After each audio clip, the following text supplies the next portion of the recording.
Have you ever farted and blamed it on somebody else? No. Are you green? Yeah. Should Michael Vick be allowed to get a dog? It's up to Mrs. Vick, I guess. Is Betty White a hot piece of ass? Is a hot what? Hot piece of ass? No, let's show her more respect, young man. Don't talk. Don't ask me anything. Why? Put your mic down. Remember I met you about the car? Put your mic down. What did I do? Talking to her. Okay. Put your mic down. All right, relax. Hello, Gary. Good to see you again. Good to see you too, Brad. What am I doing? I'm still doing radio, man.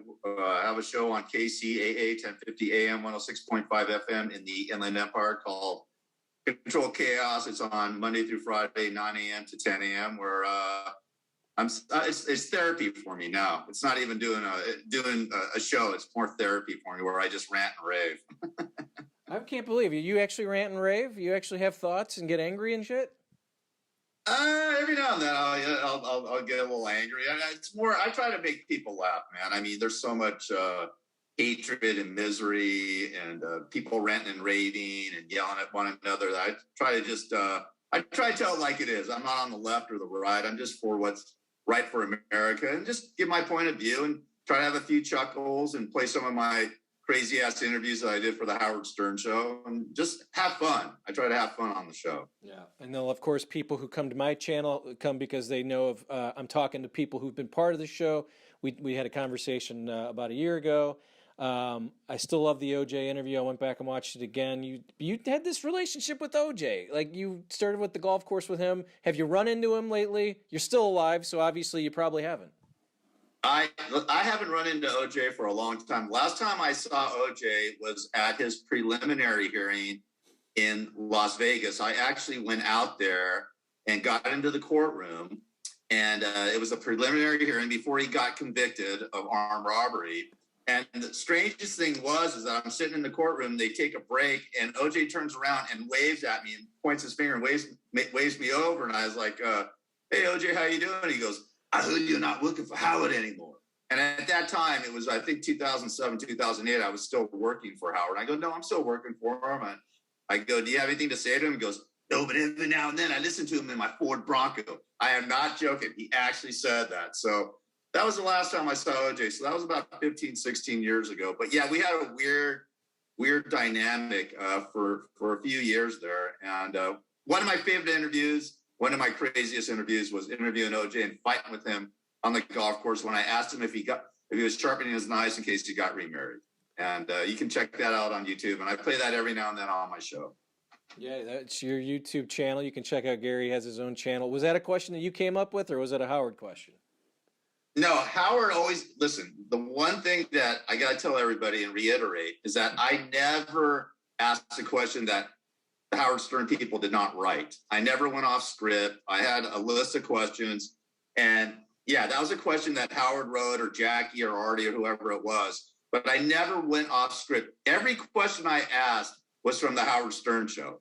So don't think I'm the crazy mother effer that wrote those questions. I never wrote one of them. I never did, and I never went off script. I always asked what they asked me to ask. And, you know, sometimes it went good and sometimes it went not so good. It's very brave. I don't know if I have the balls to just walk up to celebrities and ask questions that are just like insane like that. I guess you have those type. Any time where did you look at them when they send them and you're like, I can't. How am I gonna? Or you're like, screw it. I'm just asking them.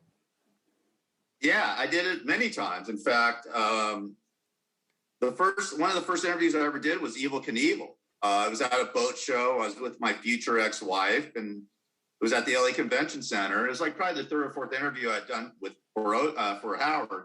And I'm thinking that, you know, Evel Knievel, you know, the red, white, and blue jumpsuit, Mr. Bravado, all this stuff. And I see him walking in. I see this old man walking in with like a walker. And I turn to my future wife and I go, I think that's Evel Knievel. It's like, she goes, yeah, I think it is too. And I go, I can't ask him these questions. And she goes, well, don't ask him. I go, well, it's my job. I have to. And I actually asked him, you know, a couple of questions. It was a great interview. If you haven't heard it, I play it every now and then. But one of the questions I asked him was, what was worse, jumping the Grand Canyon or getting a divorce? And he goes, no. I didn't jump the Grand Canyon. I jumped the Snake River Canyon. Ask me again. I go, what was worse, jumping the Snake River Canyon or getting the divorce? And then he goes, well, what does one thing have to do with the other? And then the following question was, have you ever broken your penis in an accident? And he goes, what? What kind of stupid fucking question is that? That's really stupid. I go, thanks, Evil. And then, so yeah, there was a few questions. There's a couple of times that I saw the questions and I actually did not ask the question because I thought it was just way too rude or just way too overboard. But I'd say probably 95 to 98% of the time, I was like a great white shark. I mean, I was going through a rough time in my life. I just,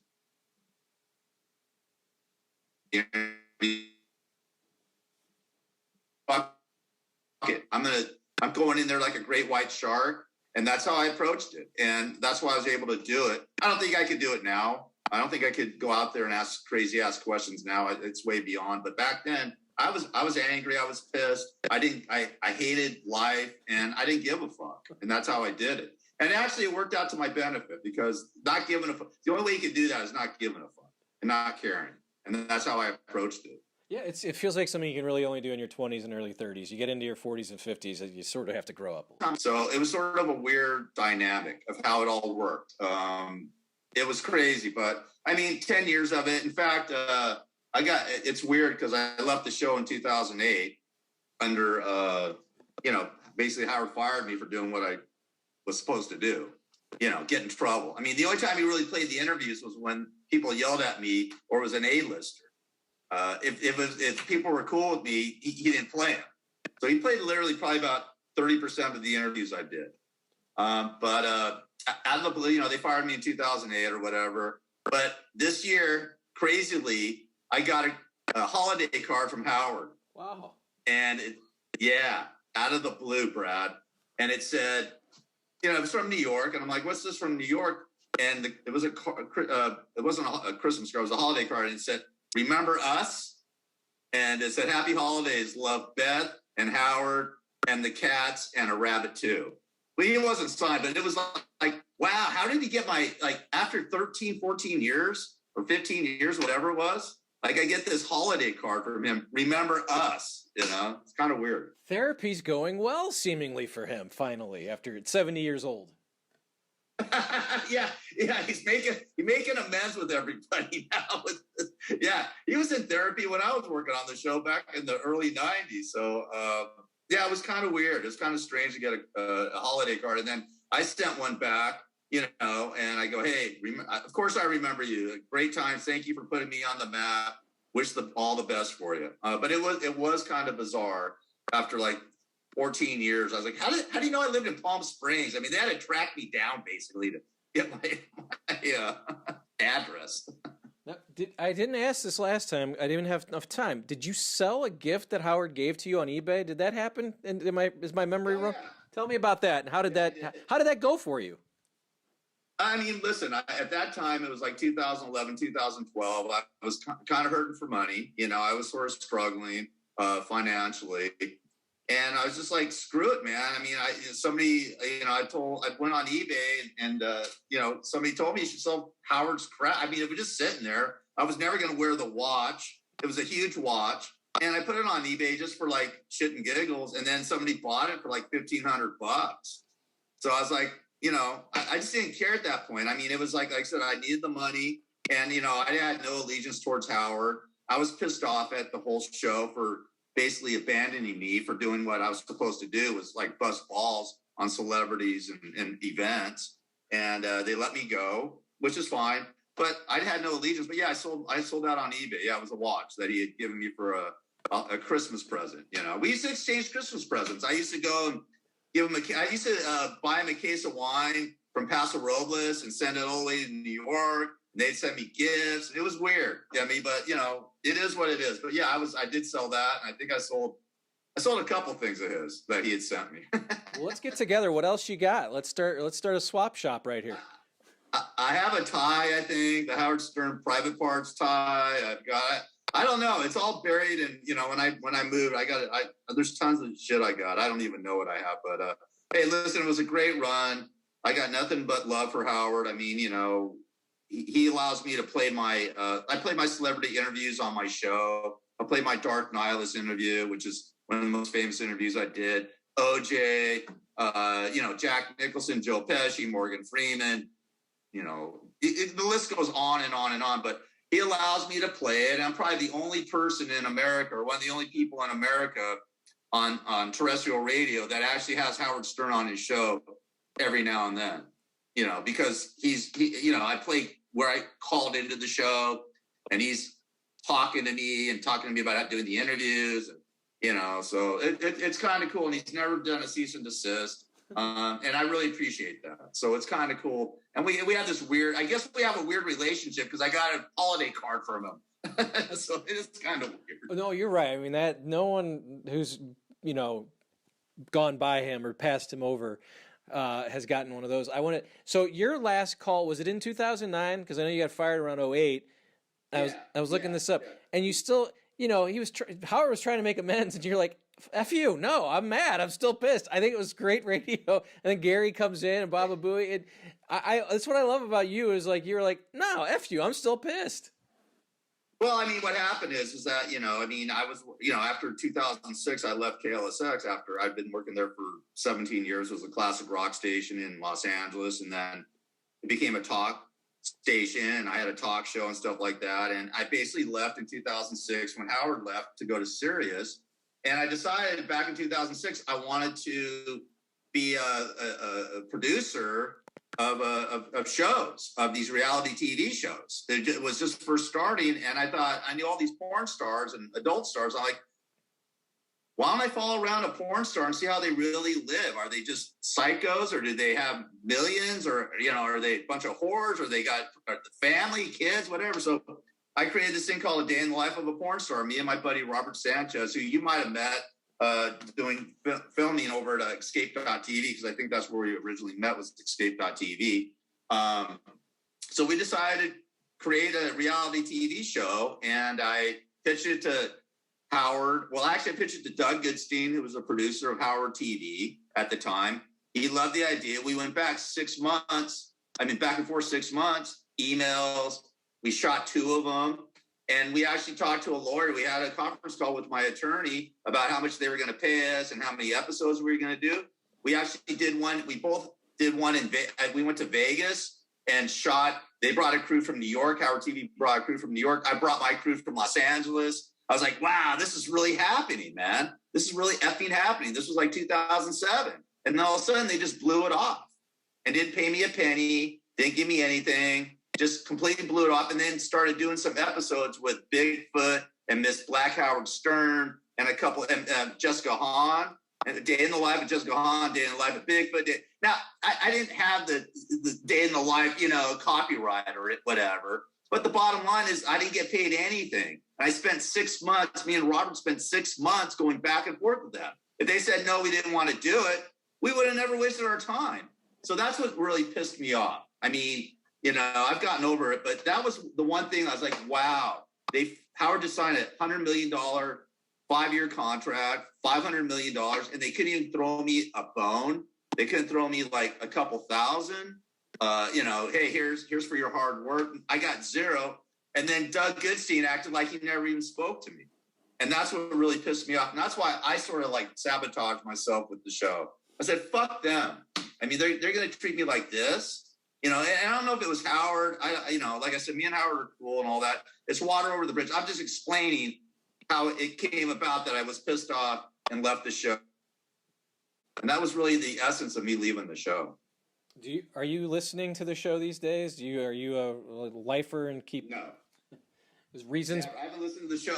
No, I haven't heard one bit from the show since I left in 2008. I have not heard one word of it. I swear to God, I just haven't. People telling me, oh, Gary, I heard your OJ interview. I heard your Dark Nihilist interview, or blah, blah, blah. And I'm like, oh, really? Cool. They're still playing my shit, I guess. But no, once I left, I was gone. And I have not heard any of it. Have you? Do you? Darth Nihilus. I am attempting to see if people here want to have a rundown of the show. So I put a rundown of what's gone on. I don't listen So now I have Sirius back because I have a free subscription for the next 6 months. It's torturous, I'd say. I mean, it's not what it used to be, you know? I mean, it just, it's not something I'd be seeking out, to be honest, you know? Unless there's an interview that I want to hear, I just don't. Him and Robin just bantering, and some of the stuff they banter about, I don't know. I'm interested on how people still enjoy it. You know, it's weird. Well, listen, I mean, you know, you evolve, and he's been doing it for 1,000 years. And, you know, like I said, I haven't heard the show since 2008. People have told me it's not the same. I don't know. Hey, listen, everybody changes. Everybody does their own thing. But, I mean, I don't think he can be as hardcore now as he was back then because he's got a lot more to lose. He's got to deal with a lot more personalities over at Sirius, a lot more celebrities, things like that. So he can't just rake on celebrities and doing all that. And I don't think he wants to, just like me. I wouldn't want to go out and do the celebrity interviews anymore. I mean, I stopped doing that I kept on doing it until about 2017, but I just go to like one event on Oscar night of 100 stars. And they knew me, and I wasn't like busting balls, like asking really rude questions. I was asking sort of far out questions, but you know, you evolve, and I think he's evolved, and I think he just, I don't know if he gives a shit or not. He probably does. He still wants to do great radio, but I'll say one thing. The guy is the Michael Jordan of radio, talk radio. I mean, there's no one in his class really that did what he did back in the day. I don't know now, but when I was working with him, it was, you know, it was amazing. He's an amazing broadcaster. Yeah, in your days, you worked at KSLX in LA, and you were kind of producing the show. So I assume you had to pretty much listen to the whole thing from the time you were working there, right? And so as I asked this, what's your favorite era? Artie, Jackie? Can you disseminate between those two from the time that you were listening? I mean, I like them both. I consider them both. I don't know if you know, you say friends, acquaintances, whatever. But when I hung out with them, I hung out with both of them a few times, and they're both really nice guys. I like them. You know, nothing but love for them. You know, Jackie wrote a lot of Howard's material, from what I understand, from how it was explained to me. I don't know exactly what Artie did, except for maybe just be a co-host, but. Like I said, I have nothing but love for those two guys and for the show. I mean, I got no one really to say anything bad about. They were all good people. We always had a good time together. And I don't like Doug Goodstein. I think he's a effing liar. But I heard he got fired. Like they blew out Howard TV about a year after they did what they did to me. So I was kind of, I'll be honest with you, I was kind of happy to hear they blew out Howard TV and blew out Doug. I didn't like what Doug did to me. Doug was a complete douche, lying motherfucker. And I still, if there's one person I can't stand, it's Doug Goodstein. He's a fucking liar. And I will, until he apologizes and kisses my toes, you know, unwashed toes, that is, he can kiss my ass. I mean, that was the one person that really fucked me as far as I was concerned. No holiday cards, I guess. No holiday cards from, no, not at all. Not from Doug Goodstein. But the rest of them, hey, listen, everybody's cool. Like I said, I'm very blessed to be able to play bits from the show, and like I said, you know, I guess Howard and I are good because I can't believe that he sent me that card. You know, that's just a mind blower to me. I mean, that was really, I was like, whoa. And then it said, "Remember us." I'm like, wow. So I guess we're cool. Yeah, and I mentioned this the last time that, you know, Stuttering John, you were kind of the LA Stuttering John. He was asking the questions in New York and had a stutter. Do you keep up with him at all? I mean, that's a guy probably not getting a holiday card from Howard, I don't think. No, not after he tried it. I don't know if you heard, but he tried to sue the show. He filed a lawsuit against Howard because Howard, I guess, was using his material, and John wanted money for that because he was a part of the show. So he thought he was, you know, I'm like, are you give me a fucking break, John? You know, you're a fucking idiot. You know, you were a small part of the show. And it was years ago. And to try to sue Howard, I mean, it's like, you know, trying to sue like Donald Trump and you're like me. You know what I mean? It's not going to happen. You're not going to get anywhere. So no, I haven't seen John in a few years. I saw him John's kind of weird. I'll tell a quick story. I saw him at the Sagebrush Cantina in Calabasas a few years ago, and we were hanging out, and he'd get a Corona, smoke a cigarette, smoke half the cigarette, drink half the Corona, and then put out the cigarette in the Corona, and then order another one.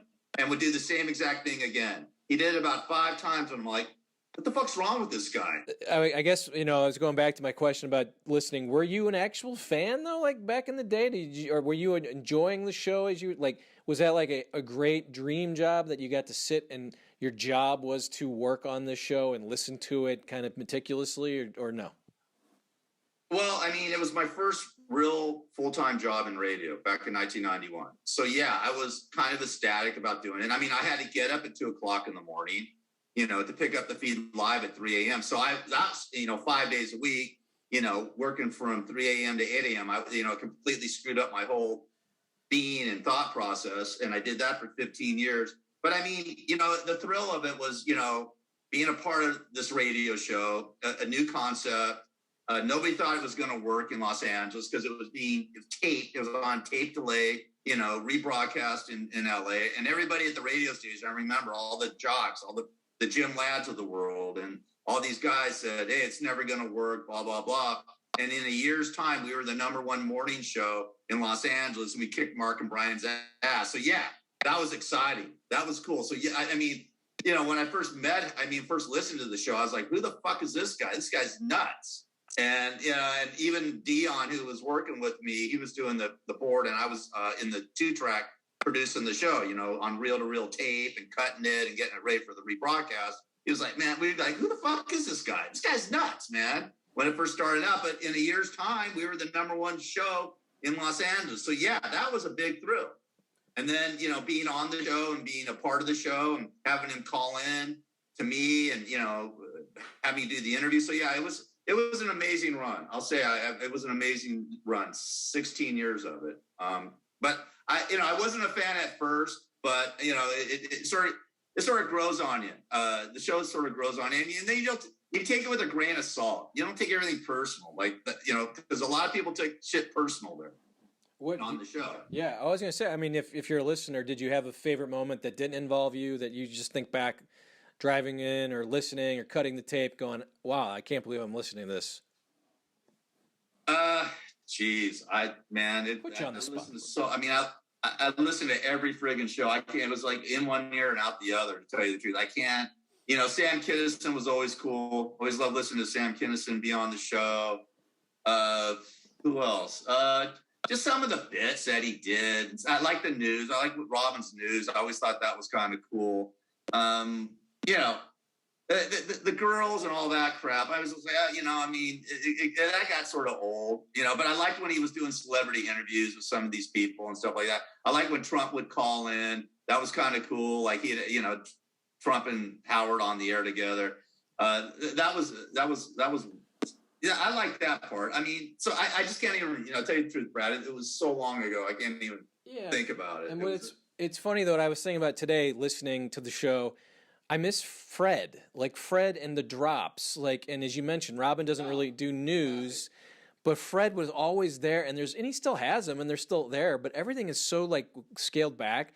But Fred, there was a moment where Artie heard a porn lady going, ow, yeah, and it just led into this hour-long bit, and then Jackie laugh. All you did, you'd have a story about Susan Smith driving her kids into, and you'd hear, hee, and then you're just laughing. You're not supposed to laugh at that, but you're laughing because you got the Jackie drop. But you know why? Because what Jackie would laugh, that Jackie laugh was because Jackie would give Howard a piece of paper, slide Howard a piece of paper.